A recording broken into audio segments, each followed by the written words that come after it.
వామ్మో! ఇన్ని పిజ్జాలు నువ్వు ఒక్కదానివే తింటావా అని అనుకుంటున్నారా? కాదు, నాతో పాటు 4 మెంబర్స్ షేర్ చేసుకుంటారు. ఇంతకీ మీకు పిజ్జాల్లో చీజ్ బర్స్ట్ పిజ్జా ఇష్టమా? నార్మల్ పిజ్జా ఇష్టమా? కమెంట్ చేసేయండి. నాకైతే పిజ్జాల్లో టాకోస్ అంటే నాకు చాలా ఇష్టము. పిజ్జా నెక్స్ట్ ఆప్షనే వస్తుంది నాకు ఎప్పుడు.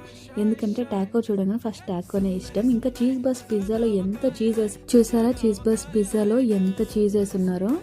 ఈ రోజైతే మేము కొత్తగా ట్రై చేస్తుంది తందూరి టాకోస్ అనమాట. అవి అయితే బాగుండే, కానీ అంతగా నచ్చలేదు నాకైతే. ఇంకా ఆరిగానో ఇవంతా ఏదో మంత్రం చెన్నట్టు ఓం భీం బుష్ అన్నట్టు వేసేసి తర్వాత టేస్ట్ చూసేసాము. ఆరిగానో కూడా అంత ఎక్కువగా వేసుకోవడం అయితే నాకు నచ్చదు. వీటన్నిటికీ ఎంత బిల్ అయింది అనేది కూడా లాస్ట్లో చూపిస్తాను. ఇంతకీ వీటన్నిటిలో మీకేమి ఇష్టం? పిజ్జాస్లో డామినోస్లో ఏ పిజ్జా అంటే మీకు ఇష్టం అనేది కమెంట్ చేయండి. ఈ రోజుకి ఇంతే, బాయ్.